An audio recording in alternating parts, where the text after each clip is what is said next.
Assalamualaikum warahmatullahi wabarakatuh.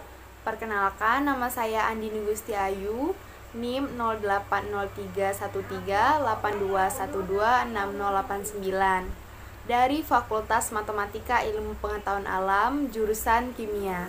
Di sini saya akan membahas tentang Pancasila sebagai ideologi. Yang pertama, saya akan menjelaskan pengertian Pancasila dan ideologi. Jadi, Pancasila sebagai ideologi berarti Pancasila yang merupakan landasan atau ide atau gagasan yang fundamental dalam proses penyelenggaraan tata pemerintahan suatu negara dan mengatur bagaimana suatu sistem itu dijalankan. Yang kedua, saya akan membahas tentang hubungan Pancasila sebagai ideologi. Hubungan Pancasila sebagai ideologi bangsa Indonesia adalah bahwa nilai-nilai yang terkandung dalam ideologi Pancasila itu menjadi cita-cita normatif bagi penyelenggaraan bernegara. Yang ketiga, saya akan membahas tentang makna Pancasila sebagai ideologi, yaitu yang pertama sebagai cita-cita negara. Ideologi Pancasila sebagai cita-cita negara berarti bahwa nilai-nilai dalam Pancasila diimplementasikan sebagai tujuan atau cita-cita dari penyelenggaraan pemerintahan bernegara. Yang kedua, sebagai nilai integratif bangsa dan negara. Pancasila sebagai ideologi negara yang diwujudkan dalam nilai integratif bangsa dan negara membuat Pancasila menjadi sarana untuk menyatukan perbedaan bangsa Indonesia. Yang keempat, saya akan membahas tentang pandangan para ahli mengenai makna dari Pancasila sebagai ideologi. Beberapa negarawan juga mengungkapkan makna Pancasila sebagai ideologi negara. Menurut pandangan mereka, yang pertama, seperti yang disampaikan oleh mantan Presiden pertama Indonesia, Soekarno, bahwa Pancasila adalah asas bersama yang mampu membuat semua kelompok masyarakat di Indonesia ini bersatu dan menerima asas tersebut.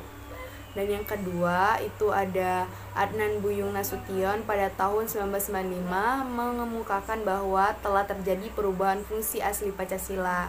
Walaupun mendapat julukan sebagai filsafat atau buah pikir yang mendalam, Pancasila sebenarnya dimaksudkan sebagai sarana demokrasi bagi seluruh warga negara Indonesia. Dalam perkembangannya, Pancasila menjadi ideologi yang unik, hanya dimiliki oleh Indonesia, dan berbeda dari ideologi yang lainnya. Dan yang terakhir, ketiga, negarawan Notonegoro mengungkapkan Pancasila sebagai filsafat.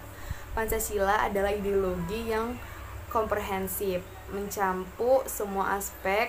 Hal tersebut menggambarkan bahwa Pancasila itu bersifat masif dan bisa diinterpretasikan dalam berbagai bentuk. Di masa pemerintahan Orde Baru, bahkan Pancasila menjadi monopoli politik. Yang kelima, saya akan membahas tentang fungsi Pancasila sebagai ideologi, yaitu yang pertama, mempersatukan bangsa, memelihara dan mengukuhkan persatuan dan kesatuan itu. Yang kedua, membimbing dan mengarahkan bangsa menuju tujuannya. Dan yang ketiga, memberikan tekad untuk memelihara dan mengembangkan identitas bangsa. Yang terakhir, menyoroti kenyataan yang ada dan mengkritisi upaya perwujudan cita-cita yang terkandung dalam Pancasila. Dan yang terakhir, saya akan bahas tentang nilai Pancasila sebagai ideologi, yaitu yang pertama, nilai dasar artinya sila-sila Pancasila bersifat universal, sehingga di dalamnya terkandung cita-cita tujuan serta nilai-nilai yang baik dan benar. Kedua, nilai instrumental artinya Pancasila dapat dijabarkan lebih lanjut secara kreatif dan dinamis, sehingga dapat diterapkan dalam kehidupan sehari-hari dengan catatan nilai-nilai penjabarannya tidak bertentangan dengan nilai-nilai dasar Pancasila.